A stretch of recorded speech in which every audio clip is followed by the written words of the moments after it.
drum. Tatanggalin natin yung lahat. Titingnan natin lahat-lahat yon. Ayan. At ang Infinity nga pala natin guys, ayan, nakabitay na yan dyan, nakalambiti na. Bababa rin natin ang transmission dahil i-overhaul natin guys. Ayan. Napababa natin si Mr. Sharap. Yan guys, so umpisahan na nating baklas-baklasin ito. Ayan, tigas siya. Pero dito, free, malambot siya. Pagpabalik, wala. Yan. Ito ang sakit ng CVT transmission na ito guys. Ayan.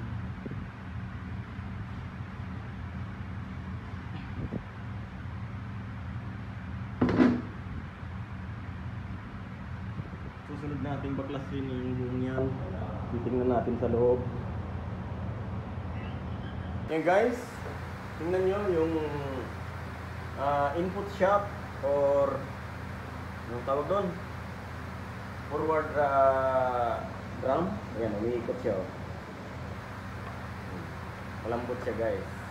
Kaya mong kamayin. Ayan ha.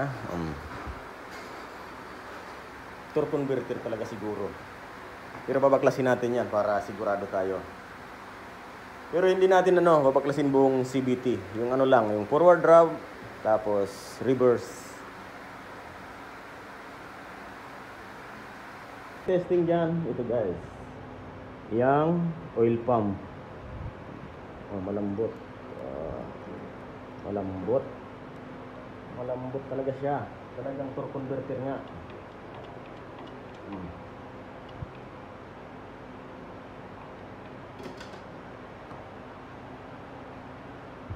Guys, bago nyo nga pala ito tanggalin nyo muna ang o-ring na yan. Torque converter o-ring.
Ito ayos to, malambot.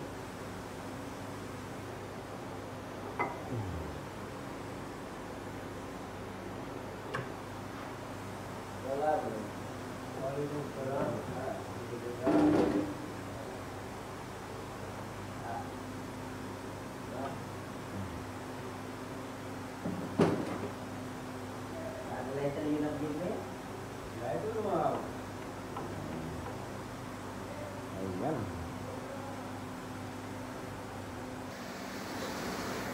Guys,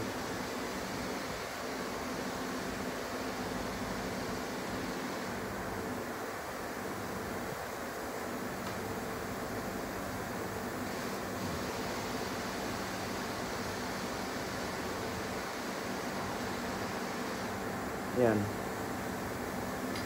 Itong makapal sa ibabaw, itong manipis sa ilalim. Meron siyang speaker na ganito. Sa kanyang kadena. At ito yung kanyang oil pump.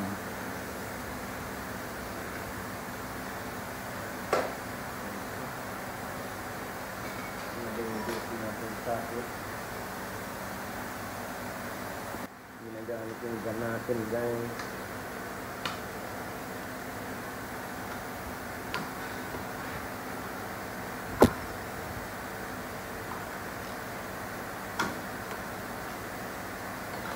Wala tayong gun.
Ito guys yung forward drum. Napakaganda ng forward latch nya.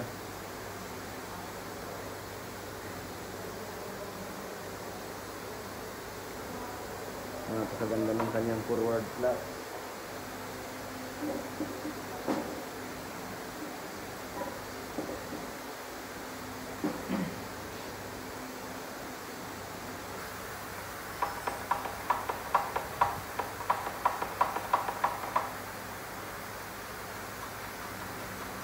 Ito yung reverse.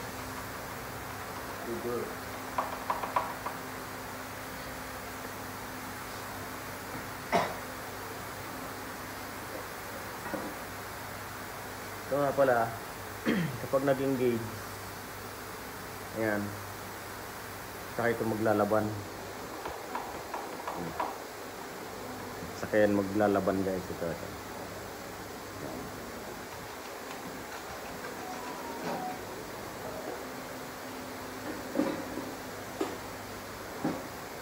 Napakadumi ng kanyang input speed sensor.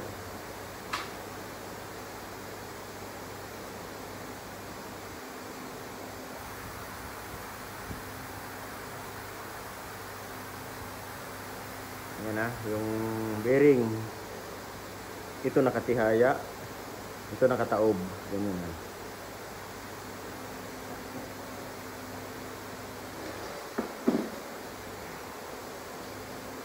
Yan, ito yung reverse guys.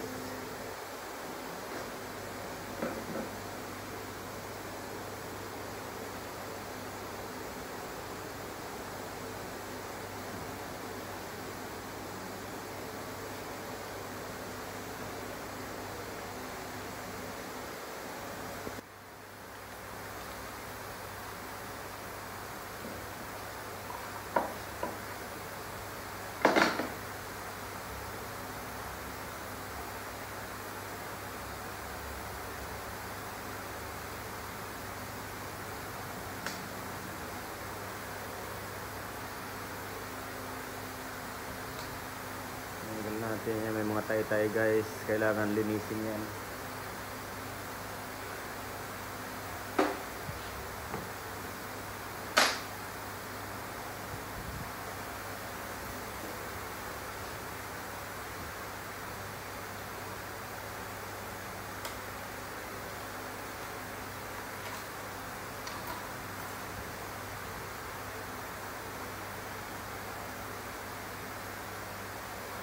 Ito yung kanyang reverse clutch. Maganda pa naman. Ibig sabihin maganda ang piston niya dun sa loob. Wala siyang leak.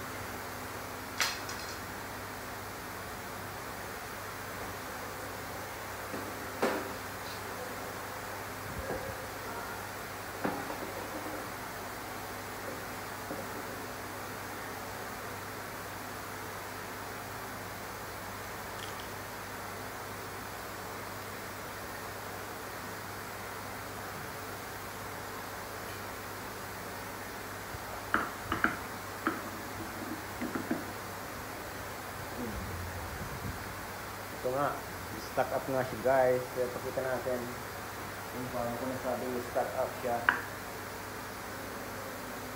Ito kahit hindi na natin ito baklasin, ayos to. Wala siyang problema sa kanyang forward at reverse. Ayan, pakita natin sa torque converter. Binaklas natin yan guys para masigurado. Ito yung sakit. Ayan na.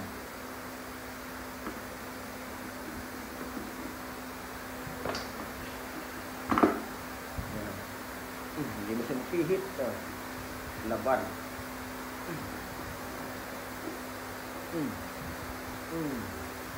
Ito ang number 1 na problema ng CVT transmission na ito. Ayan.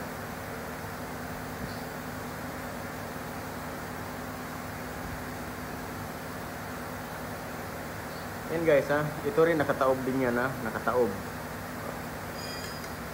Ganyan, nakataob yan. Tapos ito, nakapatong siya ng ganyan, nakataob.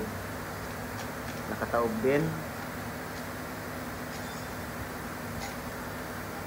Dahil minsan kapag kamali yung lagay niyan guys, kinakain yung bakal. Yan, nakaibabaw ito. Tapos ito naman nakataob ganyan. Forma niyan guys lahat. Okay?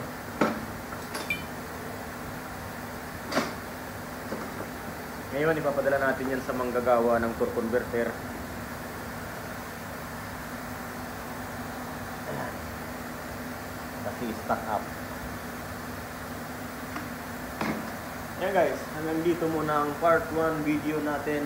Doon sa pag siniship mo ng drive o reverse, namamatay ang makina dahil sa kanyang torque converter. Ayan. Nakita nyo ng itim, nasunog yan.